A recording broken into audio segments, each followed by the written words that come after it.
Our Tower Elite 2-bedroom suite at Luxor was the definition of a mixed bag. Aspects of it were modern, others dated. Egyptian themed elements were sprinkled in, as was a crapload of emerald green. While not a jaw dropper by any stretch, this suite is a solid value for folks that want additional square footage at a reasonable price.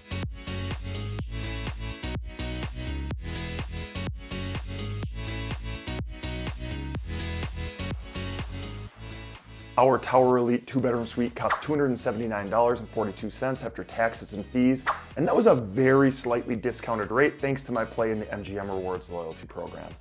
Without a loyalty relationship, this suite starts at around $300 per night midweek after accounting for fees. I wanted to experience Luxor's Tower specifically, as my room in Luxor's Pyramid a few months back, while dirt cheap, was pretty rough around the edges, and a friend let me know the Tower is a step up.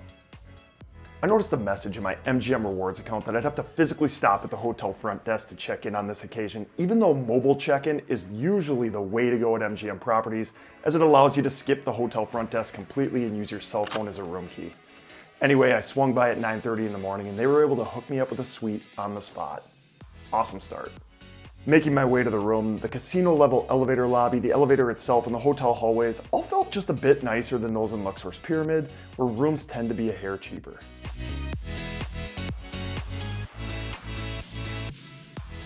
The Tower Elite 2-bedroom suite we booked is essentially a Tower Elite 1-bedroom suite with an adjoining Tower Premier King room added onto the end. That was a lot of Tower Elites in one sentence, but I think it's important to highlight that these are separately bookable room types on their own. In total, the 2-bedroom suite offered a whopping 1,650 square feet of space. The bedrooms, which each had their own dedicated bathroom, acted as bookends with a living area and dining room / wet bar sandwiched between the two. Let's start the analysis in the adjoining room, which was basic but solid for a budget property. I thought the padded headboard illuminated from above, the mirrors on either side of it, the light fixtures, and even the wall art felt modern, even if the art had a stock photo or IKEA purchase vibe to it. The carpet was in great shape, and the green chairs near the window acted as a stylish accent. Unlike cheaper rooms I've had in Luxor's Pyramid, the TV had a modern guide, and the picture was refreshingly crisp. The adjoining room's bathroom was also up to par with a stone-top single-sink vanity, a bathtub, a glass enclosed shower, and a toilet that, according to a friend that stopped by, could flush a bowling ball. No clogging issues here. Keep in mind, this room is bookable on its own as a Tower Premier King room with rates starting at around $75 a night after fees, and it's one of the higher quality budget hotel rooms I've come across in Vegas. One room over, the living area's TV was surrounded by seating for 6, although the space did feel a little bit cramped and the chairs would have to be rearranged to face the TV. The furniture was in good shape and I thought it was fashionable, although the comfort level was a bit on the firm side. Since the adjoining room we just came from had a tiny work desk, you'll likely want to belly up to this one, which offered a bit more space, charging, and even an Ethernet internet hookup. A few steps away is the wet bar and dining room, which was home to a glass top table and a little bar top, although I think they missed an opportunity by not mounting a TV behind that bar. The wet bar area also had an empty mini fridge, a coffee machine with complimentary coffee, and an atrocious sink set into an emerald green countertop below a mirror with Egyptian hieroglyphs. In addition to the hieroglyphs, there was also Egyptian themed crown molding room wide. Aside from that though, there wasn't much theming to speak of, disappointingly, unless you count the chandelier above the dining room table, which had lights modeled to look like burning candles. While much of our sprawling suite felt modern, the abundance of emerald green here and in the second bathroom we have yet to discuss felt super dated, mismatched from the rest of the room, and like it would have been a better fit for MGM Grand back in its Wizard of Oz days. Stepping into the second main bedroom was like exiting the Emerald City and entering another fashionable budget hotel room with unique decor, stylish furnishings, and even a little abstract sculpture. The only thing I detested here was the TV angle to the bed, although it could swivel outward.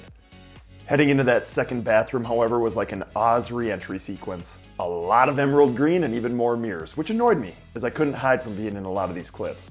While my brother and I chuckled about the color and the fact it felt dated, we both thought it was in decent shape on the whole considering the suite's affordable price point. Each room in the suite also had floor-to-ceiling windows, which could offer some great views if you're fortunate enough to score a higher floor. So what's not to like? When Ike and I review hotels, we like to give you the whole story, not just the good, so that you can make a more informed decision. And in a hotel room of this size and at this price point, there are bound to be a few imperfections, which included a few nasty caulk lines, a few rogue hairs in one of the bathtubs, a cracked toilet cover and a seat that refused to stay up, and a few splats and scuffs on the walls in addition to a greasy handprint. Although I did expect more of this in a room at this price.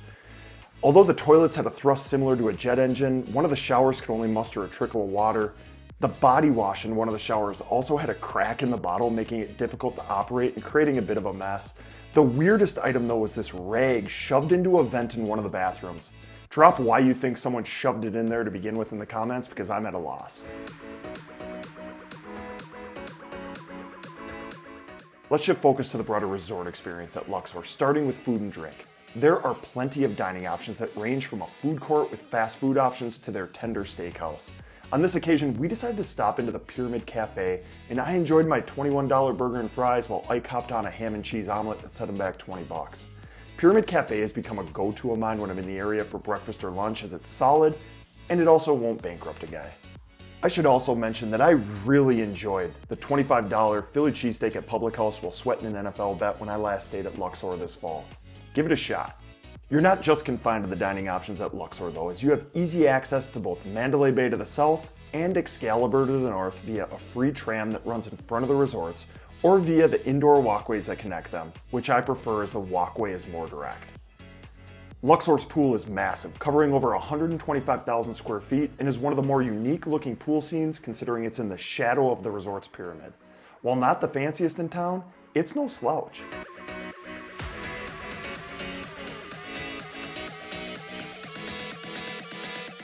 The attractions and things to do at Luxor are among the most unique in town and where this resort really shines in my opinion. Starting with Play Playground, which is home to 20 carnival-style games that are competitive, intuitive, and a lot of fun. Admission starts at 37 bucks and gives you the ability to play 12 games. Ike and I actually stopped in a couple months back, and I'll link to that full video down in the description, but we had a blast. Titanic, the artifact exhibition, is home to over 250 artifacts recovered from the wreck site. I've personally done this 3 or 4 times now. It is amazing. Bodies, another museum attraction, uses 13 whole body and 260 partial body specimens to explain the inner workings of the human body. Another winner, this one is fascinating.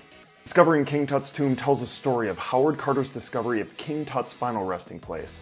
It's a good looking attraction and you're gonna learn a lot, but I remain underwhelmed by the absence of any real artifacts.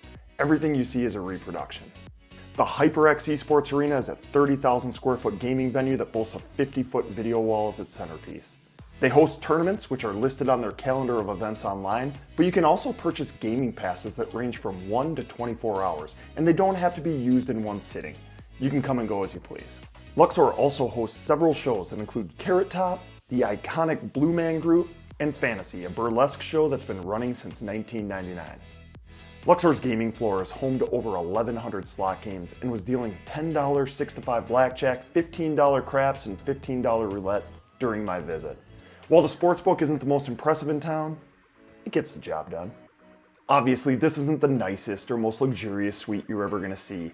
The room was a little bit of a mixed bag, a combination of different eras and decor strategies.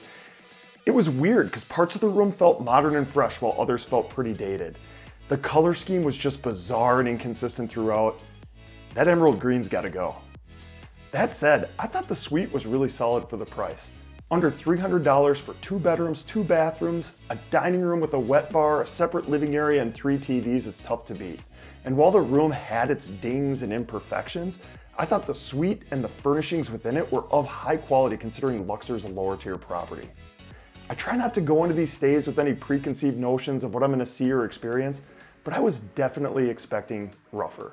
If you're looking for some extra square footage, don't want to break the bank, I'd put this one under consideration. We thought it was pretty solid.